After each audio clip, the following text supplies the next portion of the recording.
Shalom, salam sejahtera bagi Bapak Ibu Saudara-saudara, anak-anak yang dikasihi oleh Tuhan Yesus Kristus. Jumpa kembali bersama saya Pendeta Eka di dalam renungan firman Tuhan pada hari ini, hari Senin 3 April 2023. Sukacita dan damai sejahtera dari Tuhan Yesus kiranya menyertai hidup kita sekalian. Puji nama Tuhan. Sampai pada pembacaan firman Tuhan hari ini, yakni kitab Hosea pasal yang kelima. Kiranya firman Tuhan memberkati kita sekalian. Puji nama Tuhan. Baik, sebelum kita akan merenungkan bagian firman Tuhan hari ini, kita akan berdoa bersama. Tuhan Allah Bapa di surga, di dalam Yesus Kristus, kami datang kepada Tuhan mengucapkan syukur dan terima kasih untuk kasih setia dan penyertaan Tuhan yang boleh kami alami dari hari ke hari. Juga kami mau terus dekat dengan Tuhan, belajar firman-Mu, mengerti kehendak-Mu. Kau yang mampukan untuk kami dapat memahaminya, serta lebih dari semua itu kami dapat menggenapi firman Tuhan dalam hidup kami. Terima kasih Bapa, terpujilah nama-Mu. Demi nama Tuhan Yesus kami berdoa. Haleluya, amin. Hosea pasal 5 ayat 1 sampai yang ke-7 saya akan bacakan. Demikian firman Tuhan. Dengarlah ini hai para imam, perhatikanlah hai kaum Israel, dan pasanglah telinga hai keluarga raja, sebab mengenai kamulah penghukuman itu, karena kamu telah menjadi perangkap bagi Mispa dan jaring yang dikembangkan di atas gunung Tabor dan lubang yang dikeruk di lembah Sitim. Maka aku ini akan menghajar mereka sekalian. Aku ini mengenal Efraim, dan Israel tidaklah bersembunyi bagiku, sebab engkau telah berzina hai Efraim, dan Israel telah menajiskan diri. Perbuatan-perbuatan mereka tidak mengizinkan mereka berbalik kepada Allah mereka, sebab roh perzinahan ada di antara mereka, dan mereka tidak mengenal Tuhan. Kecongkakan Israel menjadi saksi terhadap dirinya sendiri. Efraim akan tergelincir jatuh oleh kesalahannya sendiri, dan bersama-sama mereka juga Yehuda. Dengan korban kambing domba dan lembu sapinya, mereka akan pergi untuk mencari Tuhan, tetapi tidak akan menjumpai Dia.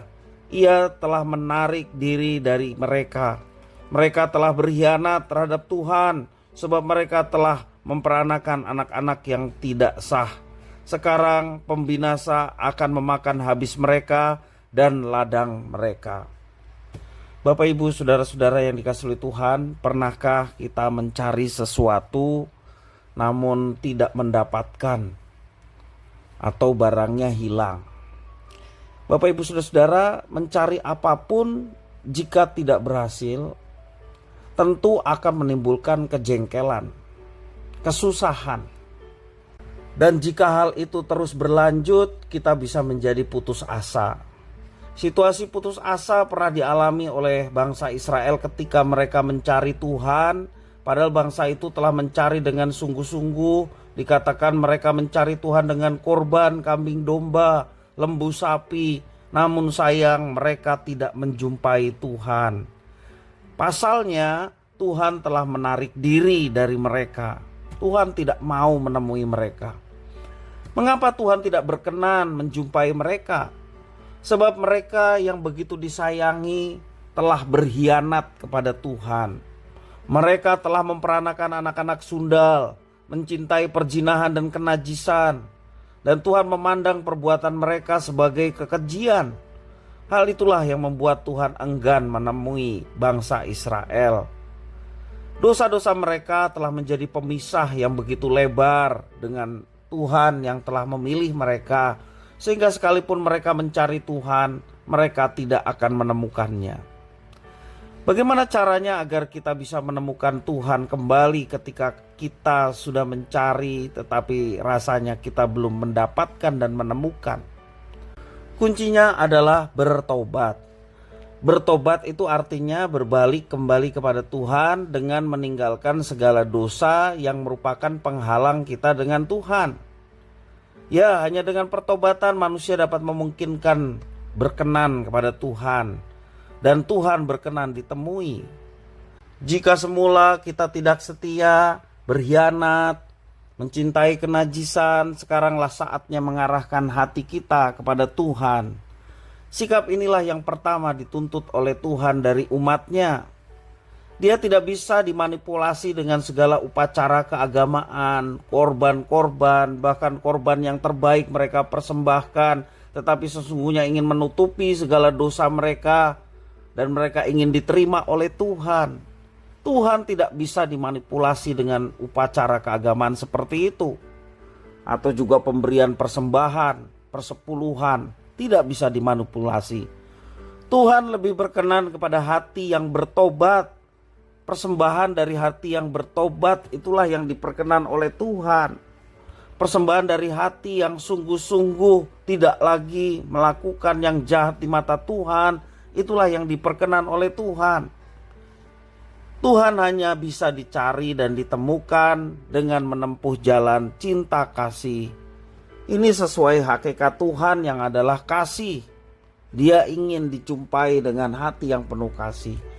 Hati yang penuh kasih artinya tidak ada yang ditutup-tutupi. Dosa harus disingkirkan, harus bertobat. Maka kita bisa datang dengan cinta kasih. Kita mengatakan bahwa kita mengasihi dan mencintai Tuhan, tetapi kita masih terus dalam dosa. Sesungguhnya tidak ada kasih dalam hidup kita.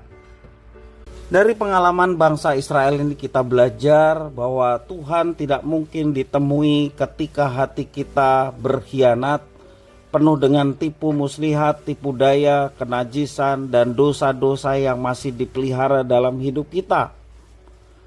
Oleh sebab itu, ketika kita masih diberikan kesempatan untuk menghampiri tahta Tuhan, datanglah dengan hati yang bertobat, dengan hati yang bertekad untuk meninggalkan segala dosa dan kenajisan, supaya kita berkenan kepadanya. Dan kita tahu kita dapat pengampunan oleh karena Tuhan sendiri yang datang menjadi manusia di dalam Yesus Kristus. Sehingga kita boleh mendapatkan pengampunan dan kita boleh mendapatkan jalan untuk kita dapat berkomunikasi dengan Tuhan. Yang merupakan pemisah antara kita dengan Tuhan adalah segala dosa kita. Tetapi tangannya senantiasa mengulurkan dan memberikan kesempatan untuk kita bertobat. Karena itu Bapak Ibu Saudara, mari kita menggunakan kesempatan yang ada untuk meninggalkan segala dosa dan hidup bersama dengan Tuhan untuk melaksanakan apa yang dikehendaki olehnya. Di dalam rangka menemukan Tuhan, selain menempuh jalan bertobat, cinta kasih, jangan lupa kita selalu memohon rahmat dari Tuhan untuk mendapatkan anugerah baik pengampunan maupun juga penyertaan di dalam setiap kehidupan kita setiap hari. Kiranya firman Tuhan ini memberkati kita sekalian. Mari kita berdoa. Tuhan Bapa di surga, di dalam nama Tuhan Yesus kami mengucapkan syukur terima kasih atas firman Tuhan. Biarlah hidup kami ini merupakan kesempatan untuk kami datang pada Tuhan. Kami tidak mau ketika kami rajin hanya sekedar menutupi segala dosa yang masih kami pelihara. Ketika kami beribadah, itu hanya sekedar menutupi segala dosa yang masih terus kami lakukan. Kami mohon pengampunan sebab Tuhan tidak berkenan ditemui ketika kami datang.